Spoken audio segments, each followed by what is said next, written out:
Bonjour à tous et bienvenue dans Smart Patrimoine. Smart Patrimoine, l'émission qui vous accompagne dans la gestion de vos finances personnelles, mais l'émission qui décrypte également avec vous les enjeux et les actualités du secteur de la gestion de patrimoine. Une émission que vous pouvez retrouver tous les jours sur Bismart, sur bismart.fr, mais aussi sur tous les réseaux sociaux de Bismart ou toutes les plateformes de podcast. Et au sommaire de cette édition, nous commencerons tout d'abord avec l'écho des cryptos, le rendez-vous dédié aux crypto-monnaies ou crypto-actifs de Smart Patrimoine. Et en l'occurrence, nous reviendrons sur la fiscalité des NFT alors que l'Inspection générale des finances a émis un rapport sur le sujet. Nous en parlerons dans un instant avec Alexandre Lourimi, cofondateur du cabinet Orwell. Pourquoi cette fiscalité pourrait-elle être amenée à évoluer? Nous enchaînerons ensuite avec Enjeu patrimoine, un enjeu patrimoine durant lequel nous tenterons de comprendre quelle est la situation du crédit immobilier pour cette fin d'année 2023 en France. Nous en parlerons avec Cécile Roclor, directrice des études chez Empruntis,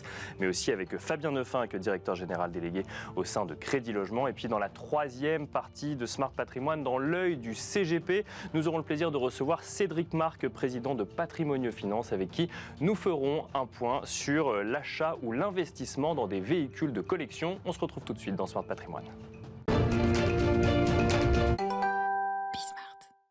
Et nous commençons tout de suite avec l'écho des cryptos, le rendez-vous dédié aux crypto-monnaies, aux crypto-actifs de Smart Patrimoine. Et en l'occurrence, nous allons nous intéresser plus spécifiquement aux NFT qui ne sont pas suffisamment pris en compte dans leur spécificité dans la réglementation actuelle. Si cela fait d'ailleurs qu'un certain nombre de professionnels du secteur s'intéressent à leur fiscalité spécifique. Et l'Inspection générale des finances a elle-même émis un rapport sur le sujet, des propositions pour la prise en compte des NFT dans la fiscalité. On décrypte tout cela avec Alexandre Lourimi. Bonjour Alexandre Lourimi. Bonjour Nicolas. Bienvenue sur le plateau de Smart Patrimoine. Vous êtes cofondateur du cabinet Orwell et vous êtes notamment spécialiste en fiscalité des crypto-monnaies. Les NFT aujourd'hui ne sont pas traités différemment que d'autres crypto-monnaies ou crypto-actifs en matière de fiscalité. C'est la même règle qui s'applique pour tout le monde. Alors, justement, l'Inspection générale des finances vient de produire un rapport où elle apporte un peu de nuance dans ce qu'il faut faire des NFT par rapport aux crypto-monnaies.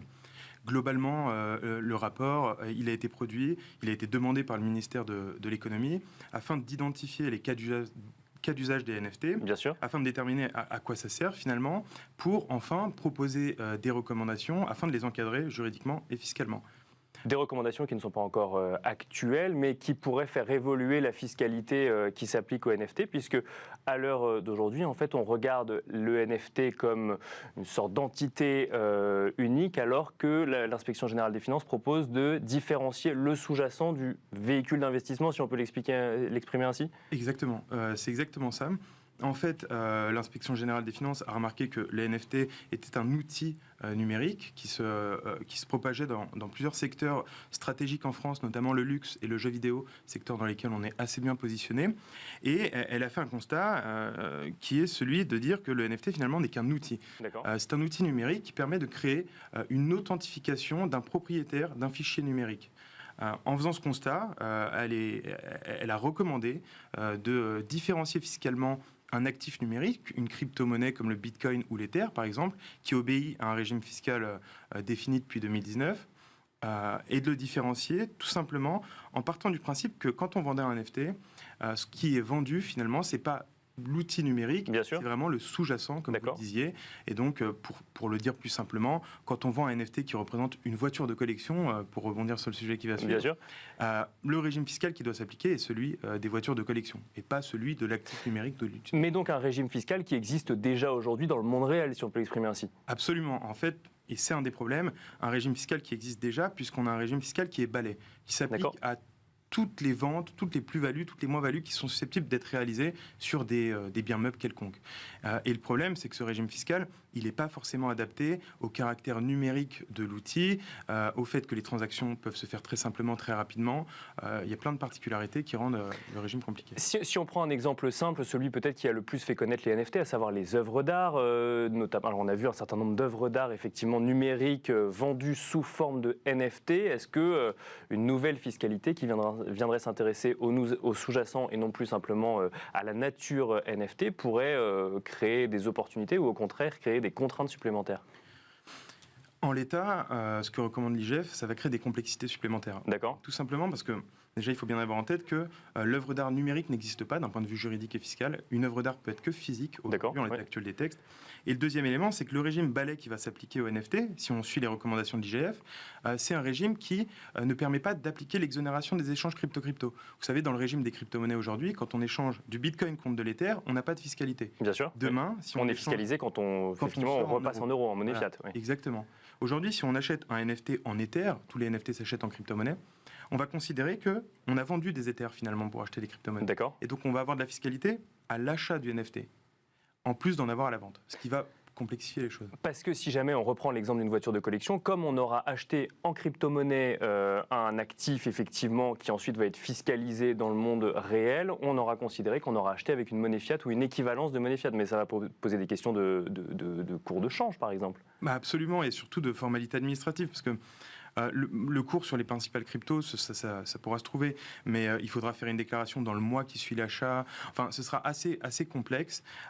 Et pour une voiture de collection, ça peut être admissible parce qu'on n'achète pas tous les jours une voiture de collection. Bien sûr, oui. Pour des NFT de faible valeur utilisés dans un jeu vidéo, des cartes à collectionner qui s'achètent, qui se vendent un peu quotidiennement, ça va être beaucoup plus compliqué de déclarer une cession à chaque achat. Que faut-il faire donc aujourd'hui ou quelles questions faut-il se poser pour anticiper au mieux des évolutions en matière de fiscalité sur les NFT ? Cette position de l'IGF, elle est assez logique, elle est fondée d'un point de vue juridique. Nous, on le soutient depuis toujours, il faut regarder le sous-jacent. Et d'ailleurs, l'IGF fait des recommandations, elle recommande d'obliger les émetteurs de NFT à conclure un contrat qui explique très précisément ce qu'on vend quand on vend un NFT. D'accord. Et fiscalement, c'est logique, mais ce serait encore plus logique de faire évoluer les textes. Et notamment l'ADAN, qui représente le développement des actifs numériques en France, une association, propose de créer une nouvelle catégorie de biens numériques pour justement les NFT de faible valeur qui s'utilisent dans un jeu ou dans un contexte où on a beaucoup de transactions. Et cette catégorie serait en fait fondue avec celle des actifs numériques, ce qui permettrait de bénéficier de cette exonération, de s'occuper de la fiscalité qu'au moment de la vente en euros et d'avoir une imposition forfaitaire à 30% comme ce qu'on a aujourd'hui pour les crypto-monnaies. Donc de créer différentes catégories de NFT. Absolument. Différentes catégories de NFT selon que le bien est purement numérique ou alors selon qu'il représente un actif physique existant dans l'économie réelle. Et alors, effectivement, on ne peut pas prévoir à l'avance quelle sera la fiscalité demain des NFT, mais en matière de stratégie patrimoniale, qu'est-ce qu'on peut faire aujourd'hui pour anticiper ou éviter d'avoir une mauvaise surprise quand on a décidé d'investir une partie de son épargne en crypto-monnaie et peut-être d'investir ou en tout cas d'acheter des NFT ? En fait, ça va dépendre vraiment de la situation. Pour des personnes qui investissent une petite partie de leur patrimoine dans l'achat de NFT de faible valeur, on peut considérer que l'administration, par simplicité, mettra tout dans le même sac des actifs numériques. D'accord. Et donc, il faudra le traiter comme une crypto-monnaie. Par contre, quand on est un collectionneur de NFT artistiques, qui peuvent avoir une certaine valeur, c'est quand même recommandé d'avoir un suivi très très précis de ces flux, de ces achats, de la valorisation en euros et de ces ventes, et potentiellement d'avoir recours à un conseil pour clarifier la situation au moment de la déclaration. Avec tout de même, et c'est bien de le préciser pour l'avoir en tête, cette idée que au niveau de l'administration fiscale, les œuvres d'art type NFT ne sont pas reconnues comme des œuvres d'art à l'heure actuelle. Les textes ne permettent pas de les reconnaître comme des œuvres d'art. Exactement. Les textes aujourd'hui visent que des œuvres, enfin, à quelques exceptions près, que des œuvres physiques. Et les conséquences, c'est qu'on n'a pas les régimes de faveur qui s'appliquent. D'accord. Donc, globalement, une vente d'œuvres d'art est soumise à une TVA à 5,5. Aujourd'hui, une vente d'un NFT artistique est soumise à une TVA à 20. Ou alors, le régime des plus-values pour les œuvres d'art peut être très très favorable puisqu'on a un taux de 6,5% qui s'applique sur la cession. Aujourd'hui, une vente de NFT, on aura un taux de 36,2% qui s'appliquera sur la plus-value. Donc on a quand même des différences notables du fait de cette absence de qualification. Merci beaucoup Alexandre Lourimi d'avoir précisé avec nous dans Smart Patrimoine la volonté un petit peu de ce rapport émis donc par l'Inspection Générale des Finances. Je rappelle que vous êtes le cofondateur du cabinet Orwell. Merci beaucoup. Et quant à nous, on se retrouve tout de suite dans Enjeu Patrimoine. Quelle est la situation en matière de crédit immobilier à la fin de l'été et à quoi s'attendre pour les derniers mois de l'année 2023 ? C'est la question qui va nous animer dans Enjeu Patrimoine. Et pour en parler, nous avons le plaisir de recevoir sur le plateau de l'émission Cécile Rochlor. Tout d'abord, bonjour Cécile Rochlor. Bonjour Nicolas. Bienvenue sur le plateau Smart Patrimoine. Vous êtes directrice des études d'Empruntis. Nous avons le plaisir d'accueillir également Fabien Nefinck. Bonjour Fabien Nefinck. Bonjour Nicolas et bonjour Cécile. Bienvenue sur le plateau Smart Patrimoine. Vous êtes directeur général délégué de Crédit Logement. Crédit Logement qui a publié son tableau de bord mensuel. On a sous les yeux celui de juillet 2023, celui d'août arrivera, j'imagine, prochainement. Qu'est-ce que vous constatez, Fabien Neuffinck, en matière de crédit immobilier sur les derniers mois, sur le mois de juillet par exemple? Est-ce que vous constatez que la situation s'améliore enfin et que les banques ont retrouvé un petit peu de profitabilité dans l'octroi de crédit immobilier? Alors, je ne dirais pas qu'on est encore sur une amélioration sensible du marché du crédit de l'immobilier. Ce qu'on peut observer au niveau du dernier observatoire, on est sur des tendances finalement assez similaires à celles qu'on a observées sur les derniers mois. On a une chute des volumes. Si on regardait sur 3 mois glissants en trimestriel, on est sur des baisses quand même de 50%. Donc, c'est des volumes quand même qui baissent de manière assez sensible. On est toujours sur un phénomène de hausse des taux et de durée qui sont à un niveau historiquement très élevé. Et ces hausses des taux, dans un contexte par ailleurs de non-correction sur les prix de l'immobilier, pèsent un petit peu sur finalement la capacité d'emprunt des ménages. Donc des taux plus hauts, des durées plus longues et moins de crédits octroyés, c'est ce qu'il faut comprendre. On a moins de crédits octroyés. Alors par contre, on a une nouvelle dimension qui est un petit peu plus positive, c'est qu'on s'aperçoit qu'à l'été 2022, on est plutôt sur une problématique d'offre de crédit. On avait la problématique du taux d'usure qui est sur base trimestrielle. On avait aussi ces règles du HCSF qui sont quand même assez contraignantes. Et donc, on avait une offre de crédit au niveau des banques qui était, on va dire, mise à mal avec une solvabilité. C'était votre question qui était très basse et qui était même négative. Vous savez qu'elles ont une obligation de rentabilité. Bien sûr. Pour caricaturer, les banques prêtaient moins parce qu'elles n'étaient pas rentables sur les prêts. Elles ont obligé de dégager une marge sur les prêts qu'elles octroient. Exactement, c'est exactement ça. Aujourd'hui, on s'aperçoit que le taux d'usure finalement refixe sur base mensuelle. Ça va jusqu'à la fin de l'année, par ailleurs. Aujourd'hui, on a un taux d'usure qui est à 5,33 sur la partie 20-25 ans. Donc, on est sur une profitabilité un peu restaurée au niveau de l'activité de crédit immobilier pour les banques. Donc ça, c'est plutôt un élément positif. Et on voit certains banquiers revenir progressivement sur le marché de l'immobilier. Ça se traduit, Cécile Roclor, justement par une facilité plus grande pour obtenir un crédit immobilier. Est-ce qu'on peut le dire comme ça? Est-ce qu'il faut être un petit peu plus mesuré dans la manière de positionner le sujet? On va être un chouï plus raisonnable quand même. Clairement, oui, il y a une amélioration quand même. On voit bien que, effectivement, comme l'indique Fabien, il y a une réouverture. Il y a une volonté des banques de prêter. On attend des nouvelles de 2 partenaires bancaires, là, dans les 15 jours, qui pourraient réouvrir aussi les tuyaux. D'accord. Oui. Donc, effectivement, la profitabilité, elle est de retour. Elle n'est pas complètement restaurée. Il manque encore 1 ou 2 mois probablement de hausse de taux et de taux d'usure pour arriver à retrouver un équilibre qu'on connaissait avant 2021. D'accord, on avait des taux bas, mais quand même un coût de l'argent qui était bien inférieur. Donc on cherche en gros un écart de 200 points de base entre l'OAT et le taux d'usure pour arriver à avoir des marges correctes. Donc on est au bout du tunnel. On voit la sortie, elle est pas loin. Mais 5,33, ça suffit pas. Non, et aujourd'hui, en fait, on est dans un marché où les banques, elles vont être extrêmement vigilantes. La préparation du dossier, elle va être clé, parce qu'aujourd'hui, vous n'avez pas envie de prendre du risque sur un marché qui est en tension, où on ne sait pas trop comment ça va se passer côté prix, où il y a quand même toujours du risque quand on fait du crédit, même si en France, on a un système extrêmement vertueux. Donc, il va falloir montrer patte blanche, décrocher son crédit aussi facilement que ce qu'on l'a connu en 2019, par exemple. C'est pas pour demain. Donc, il faut s'attendre quand même à quelques hausses de taux supplémentaires, donc évidemment au niveau du taux d'usure, mais donc en termes de crédit immobilier aussi. Oui, clairement, pour le mois de septembre, on a commencé à avoir des indications de nos partenaires bancaires, ça sera à la hausse. D'accord. Ça sera probablement encore à la hausse en octobre. On va aller chercher, aujourd'hui on est à 4% en taux moyen sur 20 ans au barème des banques, donc il y a toujours un peu de négociation possible selon le profil, mais ça va du coup au barème entre 3,50 et 5 selon le partenaire bancaire. D'accord. Ouais. Oui, on va continuer à monter et on va aller chercher le 4,5 pour un grand nombre de partenaires bancaires, parce que oui, il manque encore des marges et puis le coût de l'argent reste instable. Le bout du tunnel, alors c'est toujours très compliqué de l'anticiper, mais on peut l'estimer à quoi? 1-2 mois d'ici la fin de l'année? Ça devrait commencer à se réouvrir effectivement d'ici fin septembre, début octobre. On a d'autres partenaires bancaires qui nous disent plutôt début janvier. Donc on va être sur un échelonnement de l'offre qui va aller de octobre effectivement à janvier 2024. Fabien Neuffinck, ce qu'on voit également dans l'observatoire, dans le tableau de bord mensuel de l'Observatoire Crédit Logement, c'est un allongement des durées de crédit. Et ça, pour le coup, c'est assez marqué. Alors, oui, c'est marqué. Aujourd'hui, on est sur une durée moyenne qui est autour de 250 mois. C'est très marqué, mais ce n'est pas nouveau, puisque finalement, c'est un phénomène qu'on observe depuis maintenant plusieurs mois. On était déjà dans ces eaux-là, finalement, à la fin d'année 2022. Ce qui est certain, c'est que ce n'est plus un relais maintenant de solvabilisation de la demande. D'accord. Historiquement, dans la période, on va dire, un peu très sympa du marché de l'immobilier, on avait des taux bas, on avait des taux d'apport qui étaient quasi nuls. Bien sûr. On avait des financements qui étaient supérieurs à 100% assez régulièrement. et on avait des durées qui ne faisaient que s'allonger.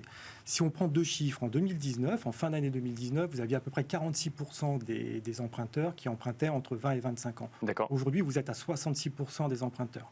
Et on voit que cette frange-là a tendance à se stabiliser maintenant depuis plusieurs mois. Donc la durée, qui est à 250 mois, ça sera probablement un peu compliqué de la repositionner à la hausse dans les prochains mois. Et on l'a vu s'allonger, pourquoi ? Parce que ça permettait d'aller emprunter un petit peu plus face à des prix qui augmentaient également sur la même durée ? Oui, c'est un des critères de solvabilisation d'une demande finalement. C'est qu'à partir du moment où vous avez des prix qui ont quand même monté de manière très très forte sur les dernières années, vous n'aviez pas beaucoup de moyens finalement pour solvabiliser votre demande. Vous aviez déjà des contextes de taux, de marché, du crédit de l'immobilier qui étaient très favorables. Donc forcément, on a eu tendance à allonger les durées. Et en plus, cet allongement des durées, aujourd'hui, il est très contraint, comme vous le savez, Nicolas. C'est qu'on a quand même les normes du HCSF, que ce soit en termes de taux d'endettement ou que ce soit en termes de durée. On a du 35% en taux d'endettement. On a du finalement 25 ans. Alors, on peut aller à 27 ans si jamais on est sur de l'acquisition en VFA. Mais globalement, de toute façon, ça restera une contrainte assez forte. Et les dernières discussions au niveau du HCSF n'ont pas finalement allégé ce normatif, puisqu'on reste... Très légèrement pour les investisseurs locatifs, mais moins à la marge, effectivement. Mais... 2 degrés sur 100. Ouais. Et en plus, sur les investissements locatifs, moi, j'y mets quand même un bémol, parce que finalement, c'est tout le problème, c'est toute la problématique, c'est qu'il faut qu'il y ait une bonne lisibilité sur les mesures que l'on prend. Au même moment où vous dites que vous allégez un petit peu, parce que vous, dans votre marge dérogatoire, vous l'augmentez un petit peu par rapport à ce locatif, au même moment, vous dites qu'on n'aura plus de mesures fiscales pour le locatif. Donc, en termes de lisibilité, ce n'est pas évident pour un investisseur. De savoir comment, effectivement, s'y retrouver. Cécile Roclor, qu'est-ce qu'on fait, du coup, dans le contexte actuel ? Est-ce qu'on attend encore un petit peu ? Est-ce que, en tant que courtier, le nouveau combat après le taux d'usure, ça va être les normes HCSF pour permettre quand même de retrouver un petit peu de souplesse au niveau des banques ? Ou est-ce qu'on se dit que là, mécaniquement, dans quelques mois, la situation va s'arranger ? Alors, on aimerait bien que ça soit aussi simple. Le HCSF, depuis le départ, on dit qu'il y a de bonnes choses dedans, mais il y a aussi des choses qui devraient correspondre plus à la vraie vie. D'accord. C'est toujours la difficulté entre un organisme de contrôle et la réalité du terrain. Non, la situation, elle va se normaliser. Est-ce qu'il faut attendre ? C'est toujours un difficile exercice. Si aujourd'hui, votre dossier, il passe en financement et que vous pouvez emprunter, et que vous avez l'envie d'emprunter pour acheter votre résidence principale ou secondaire, faire de l'investissement locatif, il faut y aller. Parce qu'en fait, les taux vont continuer à augmenter. Bien sûr. Et la baisse des prix, elle est incertaine. D'accord. Donc, mieux vaut y aller aujourd'hui plutôt que d'espérer des évolutions plus favorables demain. Après, si votre dossier ne passe pas, effectivement, chaque mois, on a des partenaires qui réouvrent des critères, qui commencent à réajuster leur politique commerciale au terrain. Et donc, ça veut dire qu'un dossier qui ne passe pas aujourd'hui, il passera peut-être le mois prochain. D'accord. Il y a cet espoir-là aujourd'hui pour des futurs acquéreurs immobiliers. Les politiques commerciales des banques, elles changent tous les mois. D'accord. Les taux changent tous les mois. On parlait du rallongement de la durée. Oui, c'est plus un levier parce qu'en fait, en un an et demi, vous avez perdu quasiment 70 000 euros de capacité d'emprunt à revenu équivalent, c'est-à-dire un ménage qui gagne 4 000. Donc forcément, il faut aller chercher tous les moyens de faire évoluer votre dossier. Et aujourd'hui, oui, il y a de l'espoir tout le temps. Et on est plutôt dans une zone où l'espoir se réouvre que l'espoir se referme. Est-ce que le sujet politique commercial des banques, justement, et l'approche de la fin de l'année, peut-être le fait d'atteindre certains objectifs, peut alimenter l'idée qu'on ouvrira un petit peu plus les vannes en fin d'année ? Non, sachant que les durées sont très très longues quand même entre le dépôt d'un dossier et l'octroi du prêt. Clairement, Nicolas, vous avez raison. Quand vous allez déposer un dossier en banque en octobre, ça veut dire que grosso modo, il va se concrétiser techniquement en janvier de l'année suivante. Donc c'est déjà trop tard. Il nous reste quand même là un mois et demi. Peut-être pour ceux qui veulent acheter pour la première fois avec un prêt à taux zéro, parce qu'on est avant la modification du prêt à taux zéro, loi de finances, elle passe pour l'année prochaine. Et ça, c'est un levier énorme quand vous êtes à 4% au taux moyen, un prêt à 0%. Ça change fondamentalement la donne, donc il faut se hâter. Après, ça va être une histoire d'agences et d'enseignes. Il y a toujours des agences qui sont un petit peu en retard sur leur production. Il y a qui manque 1 ou 2 dossiers pour finir les objectifs. Et ça, le courtier est bien placé pour savoir où vous orienter.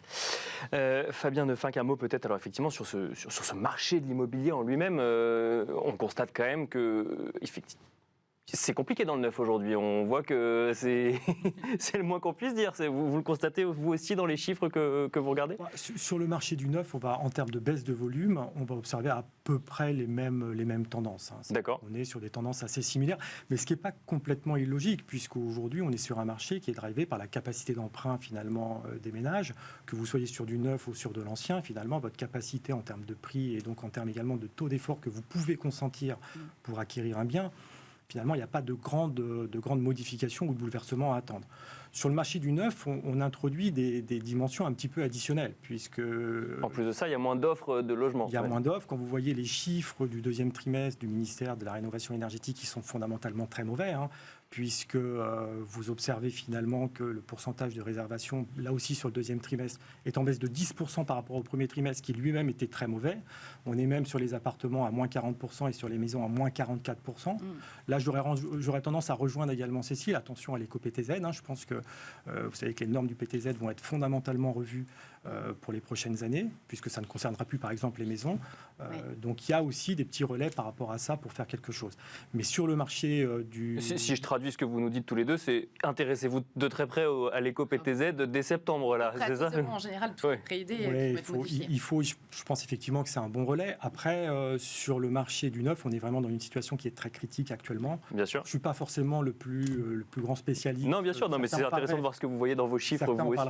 Moi, mais sur les promoteurs immobiliers, dans toutes ces professions-là, aujourd'hui, il y a forcément besoin d'un certain nombre de mesures pour essayer de leur permettre d'écouler déjà des stocks. Alors, il y a eu des mesures qui ont été prises avant l'été.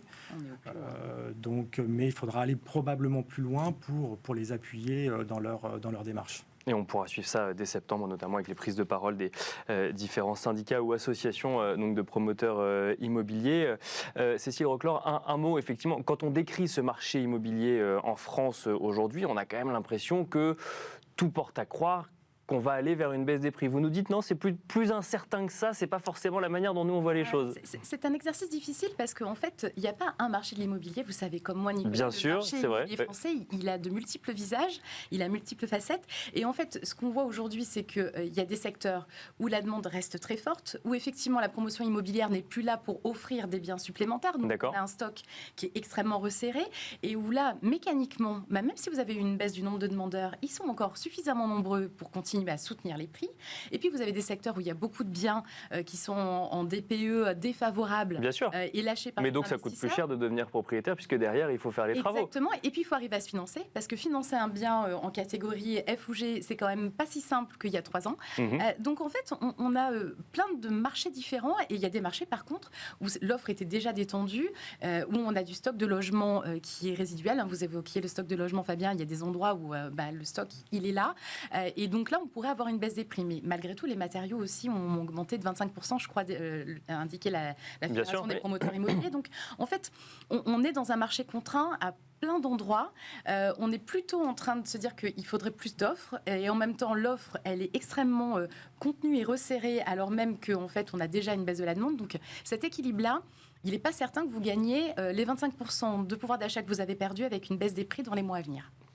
Merci beaucoup Cécile Roclor, donc directrice des études chez Empruntis. Merci beaucoup. Merci également Fabien Neufink, directeur général délégué au sein de Crédit Logement. Merci à tous les deux d'avoir partagé votre expertise sur le plateau de Smart Patrimoine. Et quant à nous, on se retrouve tout de suite dans la dernière rubrique de l'émission, l'œil du CGP. Et c'est parti pour l'œil du CGP, ce moment de l'émission dans Smart Patrimoine où un CGP, un conseiller en gestion de patrimoine, nous offre son point de vue sur une thématique d'investissement en particulier. En l'occurrence, nous avons le plaisir d'être accompagnés par Cédric Marc. Bonjour Cédric Marc. Bonjour Nicolas. Bienvenue sur le plateau Smart Patrimoine. Vous êtes président de Patrimonio Finance et vous estimez qu'il faut s'intéresser de près aux véhicules anciens, voire même peut-être aux véhicules de collection. Oui, tout à fait, parce qu'en fait, les véhicules anciens, ça représente quand même 400 000 personnes en France. C'est 1 million de véhicules, donc c'est pas rien. Bien sûr. Et l'année dernière, c'était presque 100 000 transactions dans l'année. D'accord. Alors, vous le savez, les véhicules anciens, on l'achète soit pour se faire plaisir, parce qu'on a envie de partir avec des amis, avec des copains, etc., parce que ça sent bon, ça sent le cuir, parfois l'essence, parce que aussi on la trouve belle, et puis aussi parce qu'elle fait du bruit. Bien sûr, souvent, ouais. Elles sont comme ça. Mais aussi pour d'autres personnes, c'est un investissement avec beaucoup plus raisonné. C'est un investissement de diversification patrimoniale, voire de spéculation. Et depuis une dizaine d'années, on a vu des transactions avec des montants mais stratosphériques. Particulièrement sur des modèles extraordinairement haut de gamme et exclusifs, des 250 GTO Ferrari. On a eu des transactions à à plusieurs dizaines de millions d'euros. Et pour culminer, on a eu 34, on a eu 44, on a eu 54 millions d'euros sur la dernière décennie. Et puis, on parle pour une voiture, on est d'accord. Pour une voiture, donc c'est du vrai argent. Et puis il y a eu la vente la plus importante de tous les temps, puisque en mai dernier, il y a eu une Mercedes 300 SLR, alors il y en avait deux, vendue pour un montant de 135 millions d'euros. Et alors là, on parle toujours de véhicules anciens, on rentre quand même dans la catégorie véhicules de collection avec l'entretien peut-être qui va avec. Alors ça, c'est une vraie question, parce qu'en fait, ce que je voudrais partager avec vous, c'est la subtilité, vue par l'administration fiscale, bien évidemment, de ce que c'est qu'un véhicule de collection. Bon, vous le savez, il existe deux types de cartes grises. Une carte grise normale et une carte grise dite de collection qui vous donne des avantages, à savoir contrôle technique tous les 5 ans, et puis de pouvoir accéder à des moments particuliers dans des zones d'émissions faibles, comme Paris, par exemple. Qu'est-ce que c'est qu'un véhicule de collection ? Eh bien, c'est deux cas. Le premier, c'est parce que vous en avez fait la demande auprès de la Fédération française des véhicules d'époque. Vous avez demandé une carte grise de collection. Ou, et c'est là où il y a une chose trappe, même si vous avez une carte grise normale, si vous avez un véhicule qui correspond aux critères de la circulaire douanière de septembre 2014, qui dit que est un véhicule de collection si votre véhicule est en état d'origine, s'il a plus de 30 ans et que sa production a cessé. Donc on a peut-être chez soi un véhicule de collection sans le savoir, c'est ce que vous nous dites. Exactement, et d'ailleurs même la directive douanière nous dit qu'elle peut tout à fait considérer qu'un véhicule qui serait beaucoup plus jeune, mais qui a un palmarès spectaculaire, pourrait être considéré comme un véhicule de collection. Alors pourquoi est-ce que je voulais parler de ce point très précis ? Parce que il y a bien sûr une question de plus-value. D'accord. Il y a deux types de plus-value. Soit vous avez une plus-value sur le prix de vente total parce que vous n'êtes pas en mesure de justifier le prix d'acquisition ni depuis quand vous l'avez. D'accord. Et dans ce fait, si vous vendez une voiture à 100 000 euros, eh bien vous allez avoir une taxe forfaitaire de 6% plus 0,50 de CRDS. C'est-à-dire que 100 000 euros, ça fait une fiscalité de 6 500 euros.